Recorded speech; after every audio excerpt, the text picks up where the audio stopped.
सास की बीमारी। शादी के ठीक बाद नेहा की सास की तबीयत बहुत खराब हो गई। बताइए क्या हुआ है आपको? बेटे की शादी थी तो थकान हो गई। मौसम बदल रहा है तो जुकाम और बुखार हो गया। ऊपर से बहू के घर का खाना पता नहीं कैसा था कि पेट भी खराब हो गया। खाना तो बहुत बढ़िया था डॉक्टर साहब, सारे रिश्तेदार तारीफ कर रहे थे। रोहित की माँ इतनी कमजोर है कि जरा से में बीमार पड़ जाती है। डॉक्टर साहब आप सारी जांच करके देखिए, मुझे ऐसी क्या बीमारी है कि मेरी तबीयत ठीक ही नहीं रहती।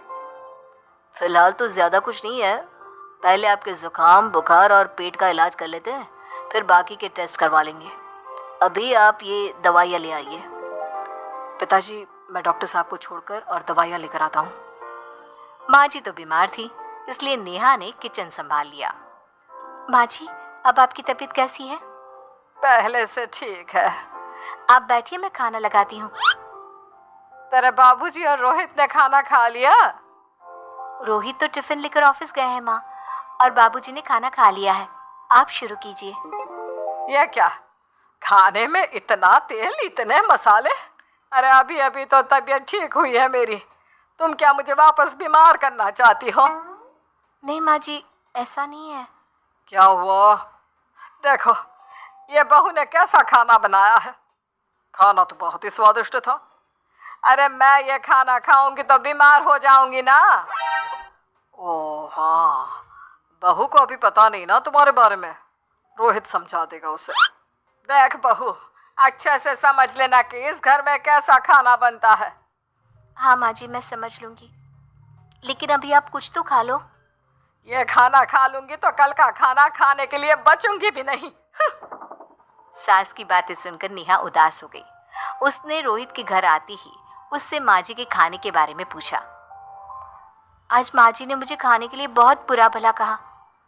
माँ को मसालेदार और तेल घी वाला खाना सूट नहीं करता, वो बीमार पड़ जाती हैं।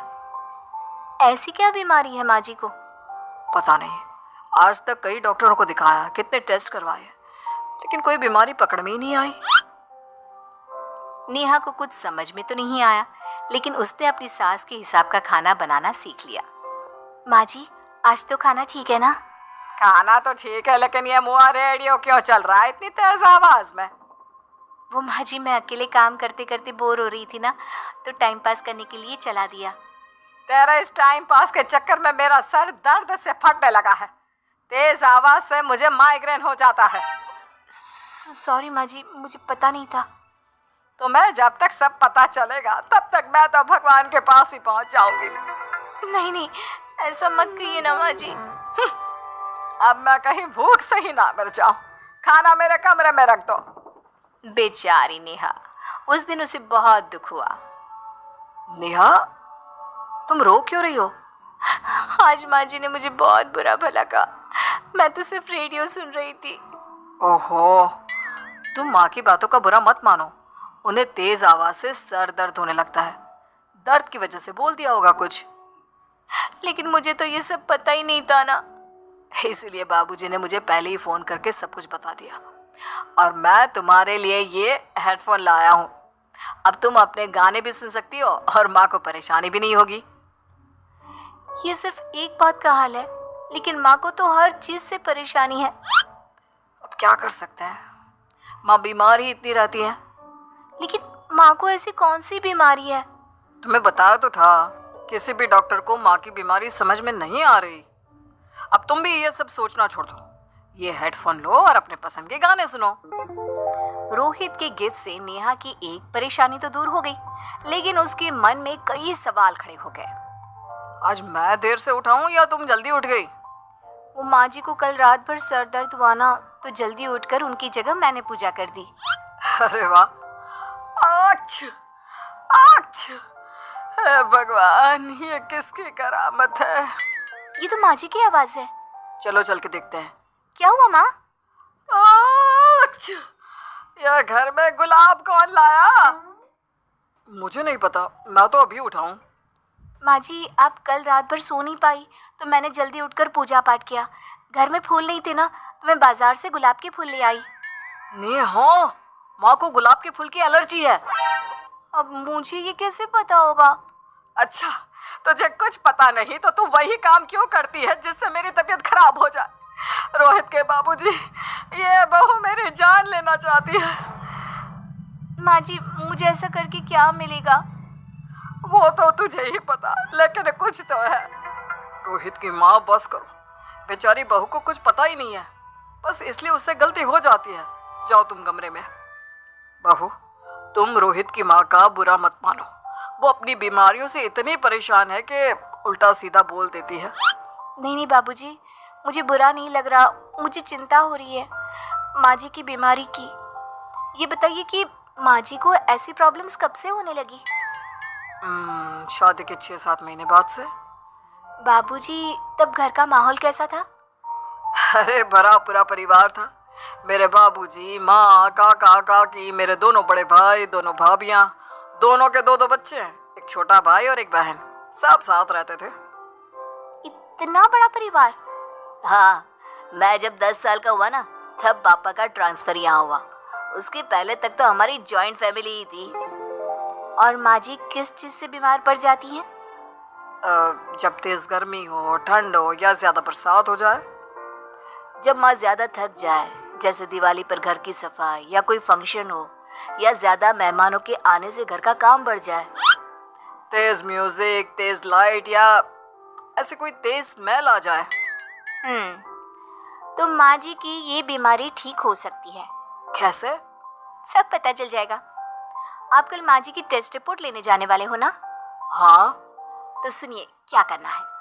अगले दिन रोहित माँ जी की रिपोर्ट्स लेकर आता है। माँ, बाबूजी, नेहा। अरे क्या हो गया रोहित? माँ जी की रिपोर्ट आ गई है। कुछ सीरियस है क्या? जिसका डर था वही हुआ। अरे गोल गोल बातें मत कर, सीधी तरफ बता बेटा, क्या हुआ है मुझे? माँ, आपकी किडनी, लिवर सब फेल हो गया है, आपका दिल भी कमजोर हो गया है। डॉक्टर ने कहा है कि आपके पास सिर्फ 1 महीना बचा है। ये क्या बक रहा है? ऐसा हो ही नहीं सकता। मुझे लग ही नहीं रहा कि मैं इतनी बीमार हूँ। लेकिन माँ जी, रिपोर्ट झूठी तो नहीं हो सकती ना? हाँ, माँ को 20 साल की उम्र से बीमारी लग गई थी, लेकिन कोई डॉक्टर पकड़ नहीं पाया और अब ये बीमारियां बहुत ज्यादा बढ़ गई हैं। हाँ रोहित की माँ, तुम्हें याद है शादी के 6 महीने बाद से तुम बीमार रहने लगी थी। अरे लेकिन वो अलग था, मुझे ऐसी कोई बीमारी नहीं हो सकती। ये तुम कैसे कह सकती हो माँ? हाँ, तुम उस वक्त बीमार पड़ी थी ना, और अब डॉक्टर भी यही कह रहे हैं, तो सच ही तो होगा। और आप तभी से बीमारी तो रहती आई हैं।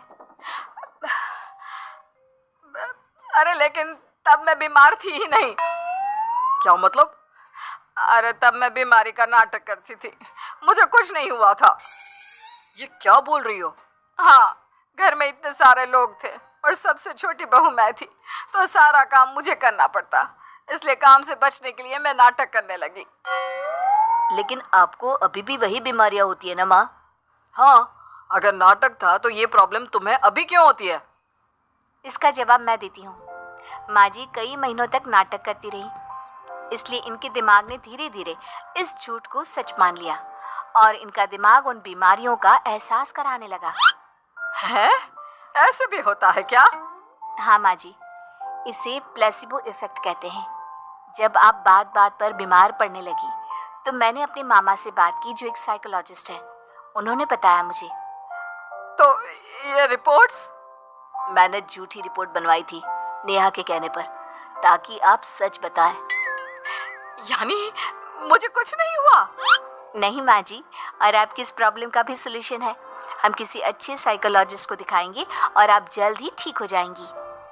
वाह बहू, मैंने तुझे इतना भला बुरा कहा और तूने मेरी जिंदगी भर की तकलीफें दूर कर दी। थैंक यू और सॉरी बहू। अरे मुझे भी तो सॉरी कहो, पूरी जिंदगी तुम्हारी सेवा की है, वो भी झूठ मूठ की बीमारी के लिए। हाँ हाँ, आप भी माफ कर दो मुझे, बस सॉरी।